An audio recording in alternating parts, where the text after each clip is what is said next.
అఖిల భారత సిఐటియు మహాసభల కోసం ఈరోజు 6వ రోజు ఈ 18వ మహాసభల సందర్భంగా నన్ను ముఖ్య అతిథిగా ఆహ్వానించినందుకు సిఐటియు రాష్ట్ర కమిటీ వారికి ఎవ్వడురా అమ్మేది, ఎవ్వడురా కొనేది, అమ్మటానికి వాడెవ్వడు, కొనటానికి ఈడెవ్వడు, నడిమధ్య ఆ బ్రోకరోడెవ్వడు అని స్టీల్ ప్లాంట్ కోసం సుద్దాల అశోక్ తేజ గారు రాసిన విప్లవాత్మకమైన పాటను నేను గద్దరన్న విప్లవ కవి, ప్రజా యుద్ధ నౌక అన్నతోటి నిర్మించిన చిత్రానికి ఆ పాటని బహుమతిగా ఇచ్చింది ఈ సిఐటి కమిటీ. ఆ సినిమా హిట్ కావటానికి, ప్రజల్లోకి వెళ్ళటానికి ఆ పాట ప్రాణం పోసింది. ఆ పాటని, ఆ గాత్రాన్ని, ఆ గళాన్ని, సాహిత్యాన్ని నేను నిర్మిస్తున్న చిత్రంలో మొట్టమొదటి పాటగా పెట్టుకోవటానికి బహుమతిగా ఇచ్చిన సిఐటి అన్న కామ్రేడ్ నరసింగరావు గారికి, అయోధ్యరామ్ గారికి, సభాధ్యక్షుల వారికి, మరియు ఇక్కడ ఉన్న కార్యకర్తలకు, విద్యార్థులకు, మహిళామ తల్లులకు, సిఐటియుకి గద్దరన్న, సుద్దాల అశోక్ తేజ, ప్రజాకవి గోరెడ్డి వెంకన్న గారు మరియు ఉత్తరాంధ్ర జానపద బ్రహ్మ వంగపండు గారి పాటలు కూడా ఆ చిత్రంలో పెట్టుకోవటం జరిగింది. అలాంటి అద్భుతమైన పాటని ఆ చిత్రానికి బహుకరించి, అలానే ఆ చిత్రంలో నటించడానికి ఇక్కడున్న అనేక మంది సిఐటియు కళాకారులు ముందుకు వచ్చి ఆ చిత్రంలో నటించారు.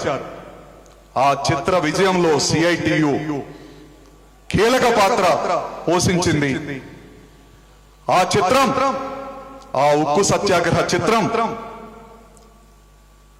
150 థియేటర్లలో రిలీజ్ అయి పెద్ద చిత్రాలకు తీటుగా 2 రాష్ట్రాల్లోనే కాదు అనేక రాష్ట్రాల్లో విజయం సాధించింది.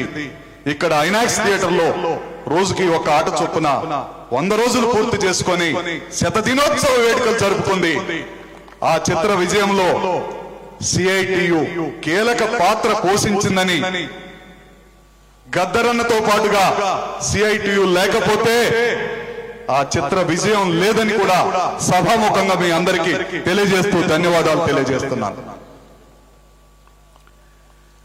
32 మంది పవిత్ర, పునీత రక్త తర్పణాలతో, ప్రాణ త్యాగాలతో సాధించుకున్న విశాఖపట్నం స్టీల్ ప్లాంట్ లక్షలాది మంది ఉద్యమాల ఫలితంగా, కోట్లాది మంది ఆకాంక్ష ఫలితంగా నిర్మించుకున్న స్టీల్ ప్లాంట్ వేలాది మంది 3 పంటలు పండే పంటల భూముల్ని స్టీల్ ప్లాంట్ కోసం ఇచ్చి నిర్వాసితులుగా మారి ఈ రోజు కూడా 6 కార్డులు పెట్టుకుని ఉద్యోగాలు రాక భిక్షాటన చేసే స్టేజ్కి దిగదార్చిన ఈనాటి ప్రైవేటీకరణ పేరుతో వెళ్తున్న స్టీల్ ప్లాంట్ ఆ చిత్రం మీద, ఆ కథనం మీద ఉక్కు సత్యాగ్రహం అనే చిత్రాన్ని నిర్మించి ఆ చిత్రంలో మీ సిఐటియు, మన సిఐటియు కళాకారులతో పాటు అంతర్జాతీయ రష్యా దేశం నుంచి ఈ చిత్రానికి కనెక్ట్ అయిన అంశం ఉంది. స్టీల్ ప్లాంట్ నిర్మాణం అప్పుడు రష్యా దేశం వాళ్ళు టెక్నికల్ సపోర్ట్ కోసం ఎన్నో కోట్ల రూపాయలు టెక్నికల్ సపోర్ట్ ఇచ్చారు. అది రియల్ గా ఉండటం కోసం రష్యన్ యాక్టర్ ని కూడా పిలిపించి 10 మంది రష్యన్ యాక్టర్స్ కూడా ఉక్కు సత్యాగ్రహం చిత్రంలో నటించడానికి ఏర్పాటు చేశాం. కన్నడ రాష్ట్రంలో అక్కడున్న సిఐటియు కమ్యూనిస్టు పార్టీతో పాటుగా కాంగ్రెస్ పార్టీ ఇండియా కూటమి కాబట్టి అక్కడ ఈ ఉక్కు సత్యాగ్రహం సినిమాని గద్దరన్న పేరుతో, ఆ సినిమా పేరే గద్దరన్న అని పెట్టి కన్నడలో రిలీజ్ చేస్తున్నారు. కేరళ గవర్నమెంట్ లాల్ సలాం పేరుతో ఇదే చిత్రాన్ని మలయాళంలో రిలీజ్ చేస్తున్నారు. ప్రపంచంలోని 10 భాషలకు పైగా ఈ స్టీల్ ప్లాంట్ ప్రైవేటీకరణ విషయాన్ని ప్రపంచానికి తెలియజేయటం కోసం ఆ చిత్రాన్ని అనేక భాషల్లో అనువదింపబడుతుంది. ఆ చిత్రంలో తీసుకున్న అంశాలు గద్దరన్న బుద్ధం శరణం గచ్చామి, ధర్మం శరణం గచ్చామి అనే నిరాహార దీక్షలో పాడిన పాట బేసిక్ గా తీసుకొని తెలుగు రాష్ట్రాల్లో ఇంతవరకు ఏ దర్శకుడికి దక్కని గౌరవం నాకు దక్కే విధంగా అంతర్జాతీయ స్థాయిలో హాలీవుడ్ లో కింగ్ బుద్ధా పేరుతోటి అమెరికాలో కింగ్ బుద్ధా చిత్రాన్ని ప్రారంభించడానికి ఈ ఉక్కు సత్యాగ్రహం సినిమా నాకు బలాన్ని ఇచ్చిందని, దానికి కారణమైన మీకు కింగ్ బుద్ధా చిత్రంలో కూడా భాగస్వామ్యం ఉందని గౌరవంగా తెలియజేస్తున్నాను. అంతేకాదు, గద్దరన్న చెప్పాడు ఈ సినిమాలో, పోరాడితే పోయేదేమీ లేదు, బానిస సంఖ్యలు తప్ప.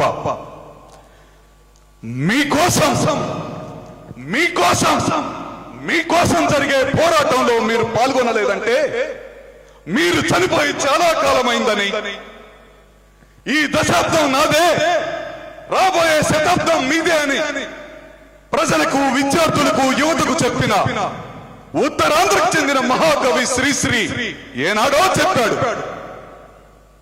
పోరాడితే పోయేదేమి లేదు, బానిస సంఖ్యలు తప్ప.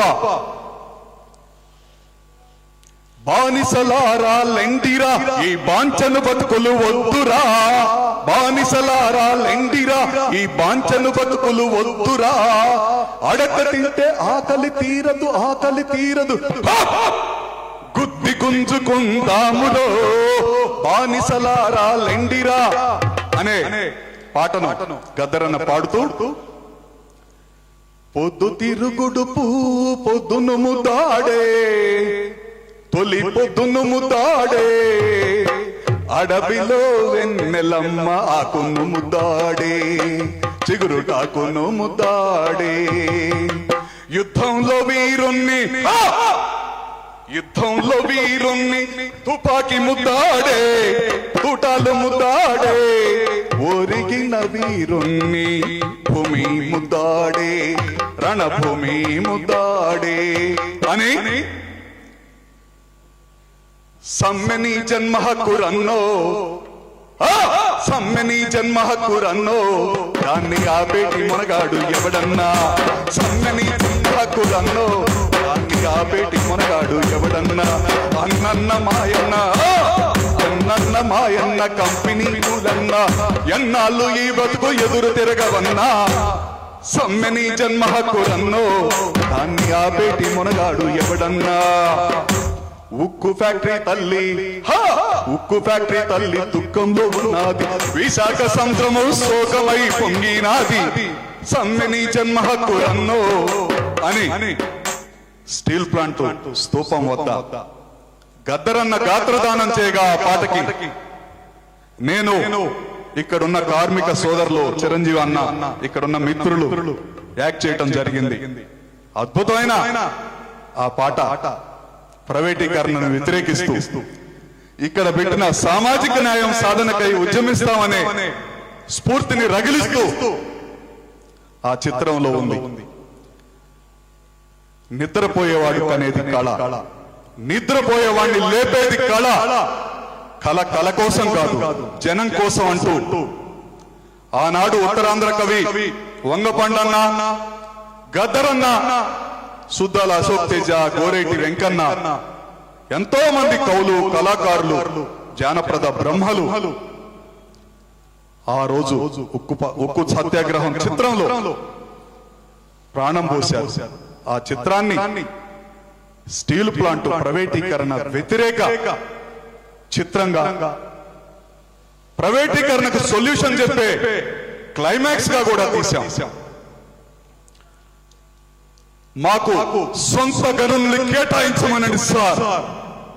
అది సిఐటియు నినాదం. స్టీల్ ప్లాంట్ సొల్యూషన్ చెప్పాల్సిన దాన్ని ఈ క్లైమాక్స్ లో సొంత గనుల్ని కేటాయించమనండి సార్. రోజుకు 10 కోట్ల లెక్కన 500 రోజుల్లో 5,000 కోట్ల రూపాయలు తెచ్చి మీ పార్లమెంటు భవనం ముందు పోసి మా కార్మికుల సత్తా చాటుతాం. లెక్క పెట్టుకునే దమ్ము ధైర్యం మీకుందా అని సిఐటియు నినాదాన్ని ఉక్కు సత్యాగ్రహం సినిమాలో క్లైమాక్స్ గా పెట్టి మీ గొంతుకులో ఉక్కు సత్యాగ్రహం దర్శక నిర్మాతగా నటుడిగా నా గొంతు కలిపాను.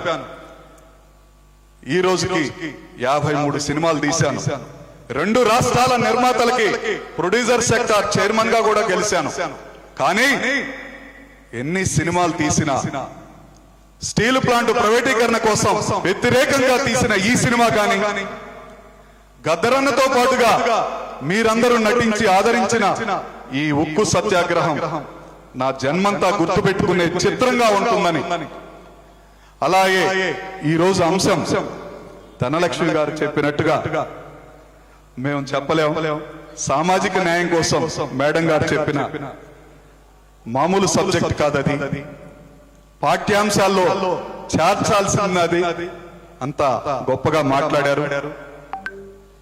ఈ అవకాశం ఇచ్చిన సిఐటియు రాష్ట్ర కమిటీ వారికి మరియు నా పెద్దన్న రాష్ట్ర ప్రధాన కార్యదర్శి కామ్రేడ్ నరసింహరావు అన్న గారికి, అయోధ్యరామ్ గారికి, మేడం గారికి, రమాదేవి మేడం గారికి, మరియు ఇక్కడ ఉన్న ప్రతి ఒక్కరికి, సాంస్కృతిక సోదరులు, కళాకారులు, ఆర్కెస్ట్రా వారికి హృదయపూర్వకంగా ధన్యవాదాలు తెలియజేస్తూ ఇంత గొప్ప అవకాశాన్ని ఇచ్చినందుకు హృదయపూర్వకంగా తెలియజేస్తున్నాను. ధన్యవాదాలు.